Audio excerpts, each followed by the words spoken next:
My hands were shaking when I opened that bag. They haven't stopped shaking since. You ever get a phone call that changes everything in 3 seconds flat? That's what happened to me that Tuesday morning. I'm 74 years old, been retired for 12 years, and in all my life I never thought I'd be sitting in a police station at 8 in the morning, holding my son's passport and wondering if I even knew him at all. My name is Eugene Mitchell, and what I'm about to tell you is the absolute truth, because I've got the police report and the court documents to prove every single word. It started with Marcus. Marcus is my oldest boy, 42 years old, married twice, divorced twice. He's an accountant, or at least that's what he told me. Good job, he said. Real estate development firm downtown. Made good money. 6 figures, he bragged at Thanksgiving 2 years ago. I believed him because he's my son, and I wanted to believe him. But on the morning of March 15th, 2024, everything I thought I knew about Marcus went up in smoke. I was in my kitchen, just finished my coffee. My wife Helen was still asleep upstairs. The sun was coming up over the trees, and I was thinking about nothing in particular. Just another Tuesday. And then the phone rang at 6:47 a.m. That's a detail I remember. Not 6:45, not 7. 6:47. I looked at the clock. It was the Denver International Airport calling. Now my first thought was something happened to Helen's sister. She flies down to Phoenix every spring to see her daughter. But no, the woman on the phone, her name was Sandra, and she was so apologetic about the early call. She said, "Mr. Mitchell, your son Marcus boarded a flight to Mexico City exactly 1 hour ago, but he left behind a large duffel bag at the check-in counter, and we're not sure what to do. He told our agent very specifically that you were to pick it up, and under no circumstances were we to attempt to contact him. He's already in the air, so..." My blood went cold. Mexico City. Marcus had never mentioned going to Mexico City, not once. We'd talked on the phone just 3 days earlier. He'd said he was swamped with a big project at work, mergers and acquisitions. He sounded stressed, but that was normal for him. "What do you mean he said not to contact him?" I asked Sandra. There was a pause. I could hear airport noise in the background, overhead announcements, luggage carts. "He was very clear about it, sir. He said, if my father asks, tell him I'm sorry, but I can't explain right now. Just hold my bag. We have his emergency contact from his boarding pass. That's you. So when he didn't take the bag to the gate, we called. I'm sorry to bother you so early, but he's already airborne, and we need to know what you want us to do with it." I told her I'd be there in 40 minutes. I didn't wake Helen. I just left a note on the counter. I grabbed my keys and drove to that airport like a man possessed. The whole way there, my mind was spinning. Worst-case scenarios. Had Marcus gotten himself into some kind of legal trouble? Gambling debts? Was he running? The bag was massive. Dark blue duffel, the kind you'd use for a 2-week hiking trip. It was sitting in an office behind the customer service desk. Sandra handed it over with this look of relief, like she was happy to be rid of it. "Do you know what's in it?" I asked her. "No, sir.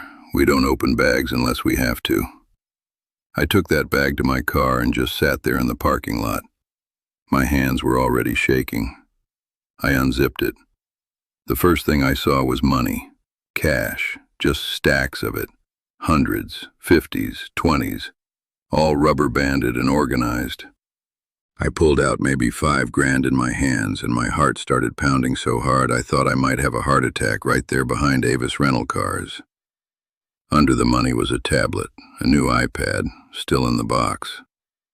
There was a post-it note on the outside of the box in Marcus's handwriting. It said, "Password is the year we moved to Colorado, then @symbol, then your birth year.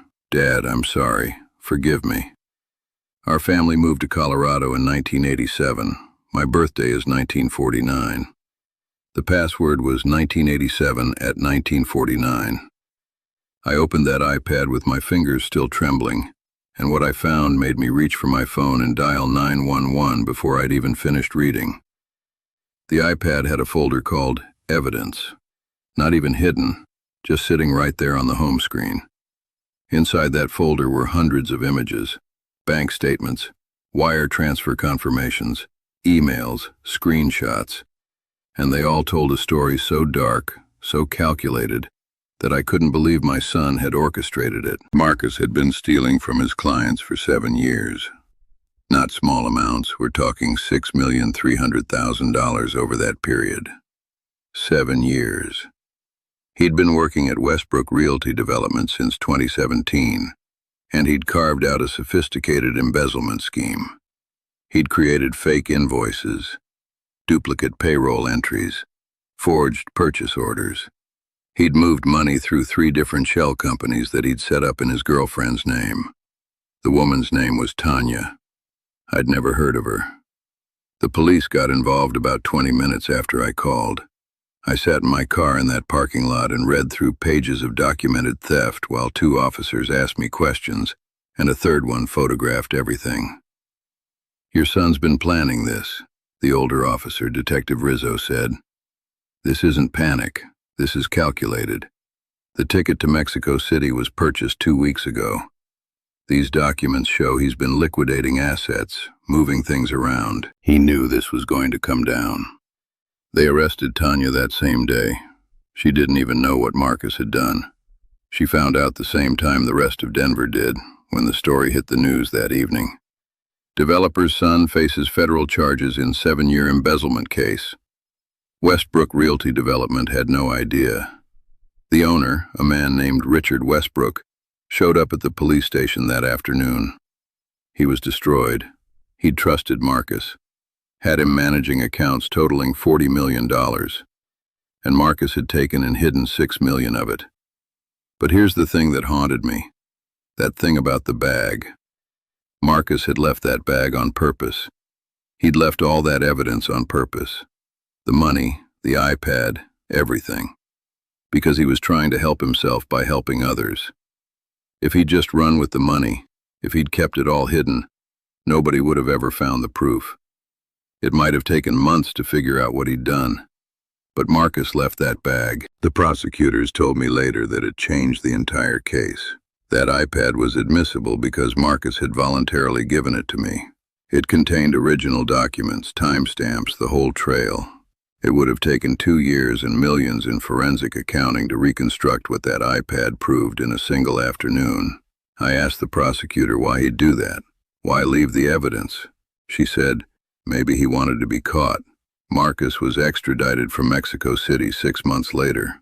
He'd been living in a rented apartment, going by the name David Reeves, spending money on nothing, just sitting there.